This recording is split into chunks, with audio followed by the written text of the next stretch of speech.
good morning! Today po is pupunta po kami ng Taguig. So mayroon kami customer service doon. So pupuntahan po namin yung aming client doon. Pero manalangin po muna tayo. O dakilang Diyos, ang makapangyarihan sa lahat. Nagpapasalamat po kami sa napakagandang umaga na pinagkaloob mo po sa amin, Panginoon. Tunay nga po, Lord, na every gising is a blessing, Panginoon. At maraming pong salamat sa bawat pagpapala na ipinagkakaloob mo po sa aming mag-asawa, Panginoon. Lalo't higit kahapon, Panginoon. Tunay nga po, Lord, God, na ikaw ang siyang pumipili, Panginoon, God, kung ano yung kalooban mo, Panginoon. Lord, maraming pong salamat sa blessing na na-receive namin kahapon, Panginoon. At nawa, Panginoon, God, ay makagawa po kami, Panginoon God, ng sales, Panginoon, this week, Panginoon. Lord God, upang makuha namin, Panginoon, yung aming prize, Panginoon. Lord, maraming pong salamat, Panginoon.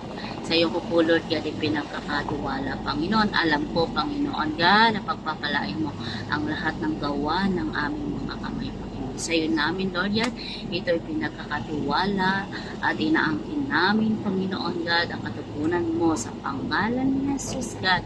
Maging sa aming pagbabiyahe, Panginoon, ingatan mo kami, Panginoon God, at balutin mo na yung banal na dugo ang bawat sulok ng sasakyan na ito, Panginoon. Sa iyo namin, Lord God, ipinagkakatiwala, Panginoon, ang lahat, Panginoon. Lord, maraming pong salamat, Panginoon. Ingatan mo po ang aking asawa, bigyan mo po siya ng wisdom, ng knowledge, Panginoon, upang sa kanya pagmamaneho, Panginoon, makita niya yung sitwasyon sa kalsada. Bigyan mo siya ng talas ang mata, mabilis na kamay at paa. Sa iyo namin, Lord, at tinataas ang lahat, at ibinabalik ang papuri, pasasalamat sa iyo, dakilang Panginoon Jesus. Amen.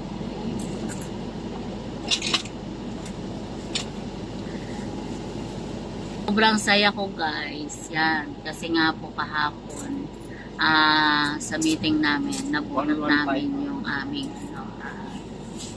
yung aming super commission. Kasi hindi mo alam kung asaan dun sa itlog na yon yung super commission. So lahat po talaga ng mga dealers is nagpipray na mabunot kasi yun. Kasi guys, yung contest kasi namin na yun, is kapag nabunot na yun, wala naman tayong frame kung kailan mo siya makukuha.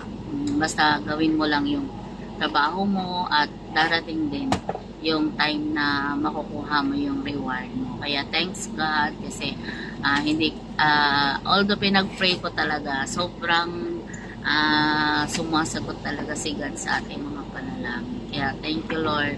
Sobrang nagpapasalamat ako sa Kanya kasi binibigay niya sa amin yung lahat ng aming mga prayers. Thank you, Lord. Salamat po, Ama, sa lahat ng blessing.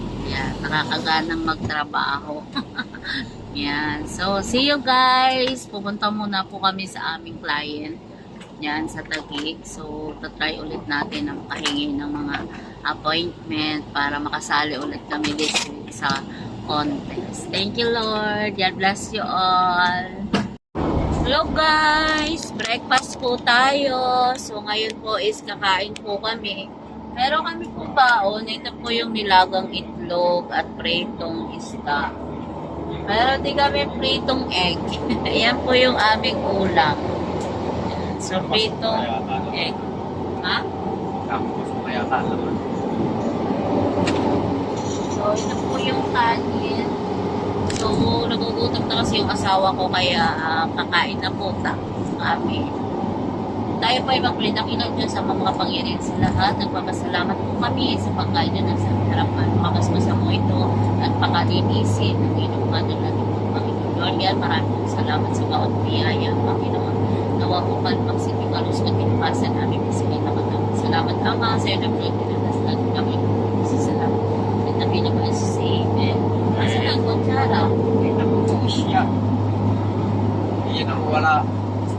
Nalimutan na masarap. Sabi ko yung pag-alis dadaan ako sa bahay at kukuha nga ng kutsara. Ikaw naman dumating na. Doon na nakaikot ako yung paglingas sa akin. So, mayroon kaming kutsara dito, disposable. Nakalimutan ng asawa kong magdala ng kutsara.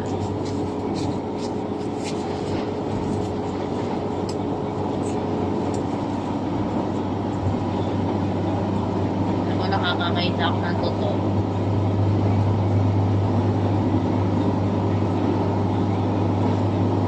Paano po yun? Wala nga lang. Ano? Ha?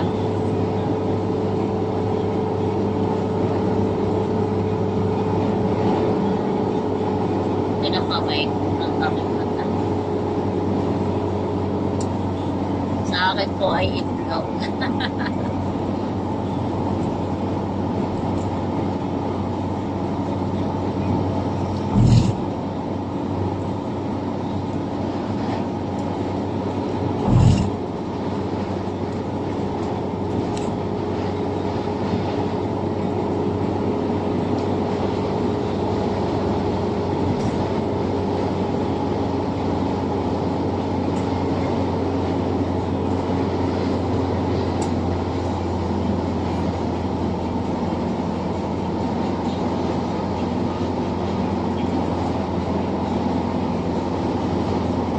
Kaya, hirap na ako kumain sa sasakyan. Pag nalubak,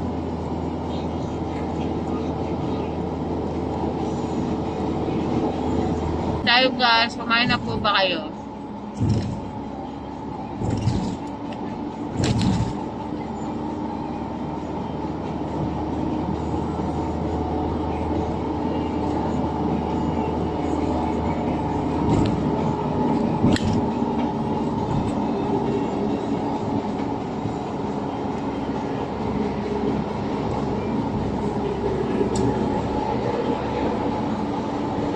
Hindi kain.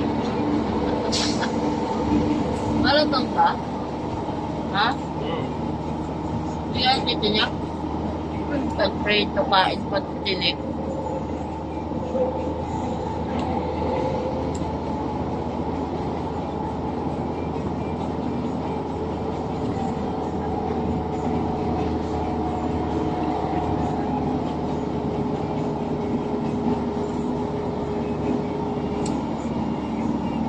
Nagbaon kami ng kanin kasi nakaulam.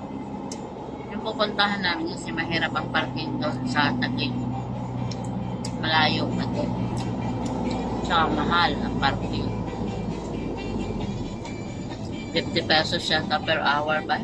Magkano? Magkano ang parking doon sa Taguig?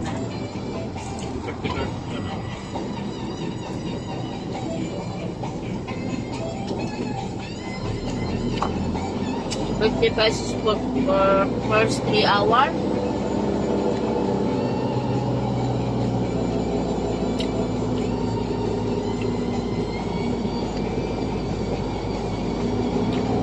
Yan ginagawa doon ng iba. Pag 3 hours na, bababa, ilalabas yung sasakyan, tapos papasok ulit. Kasi yung mas mahal yung additional niya. Per hour na yung dagdag mo.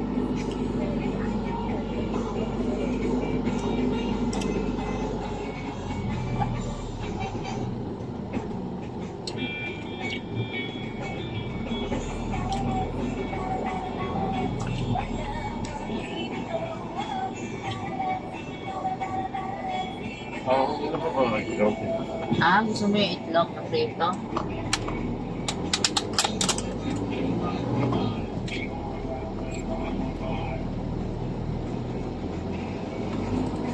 Ayan na.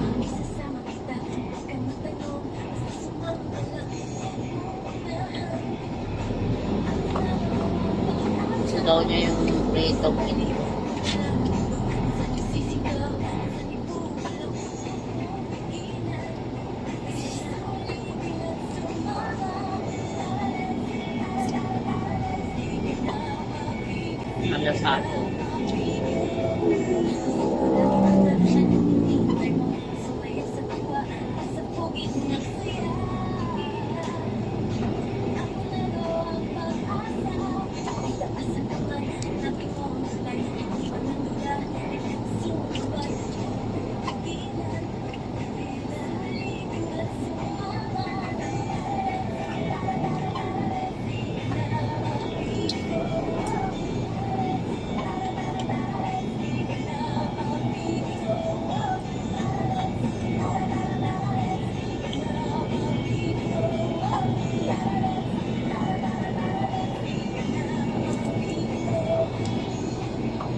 Kain tayo guys. Hirap kumain sa sasakyan talaga.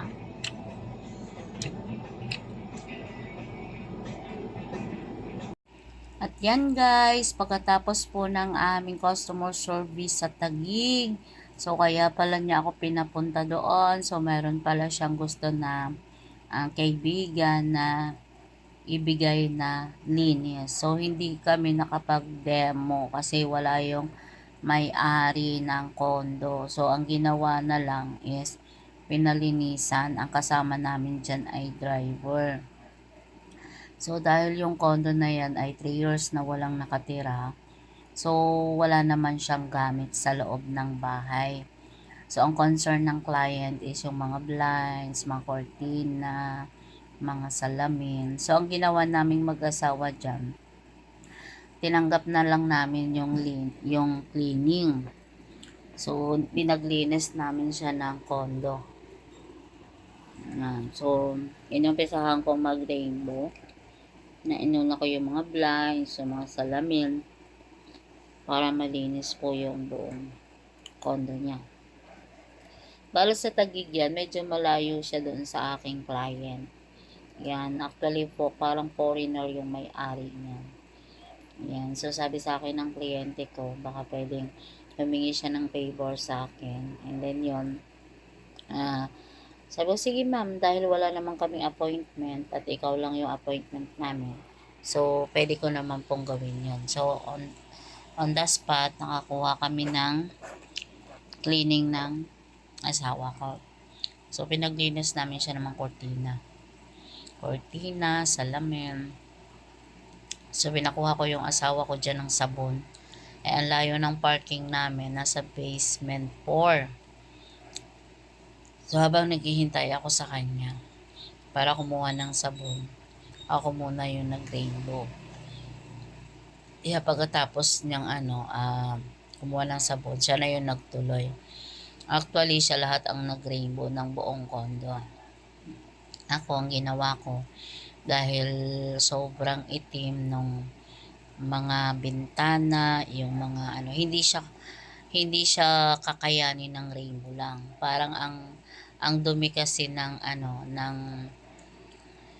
condo is talagang carbon. Yung parang maitim talaga. Kaya naghati kaming dalawa. Siya na lang yung nag-rainbow ng mga cortina, ng mga walls. Ako naman, ang ginawa ko is naglinis ako ng mga CR. So, yung CR, so nilinis ko siya, and then yung mga salamin. Tapos kung maglinis ng CR, mga salamin naman yung aking pinunasan. Kasi sabi ko nga para meron akong gagawin kasi isang rainbow lang yung dala namin. Ang pinakamahirap dyan talaga na linisan is yung carbon is nakadikit talaga siya sa mga glass, tapos dito sa mga yung ng bintana, yung mga bakal.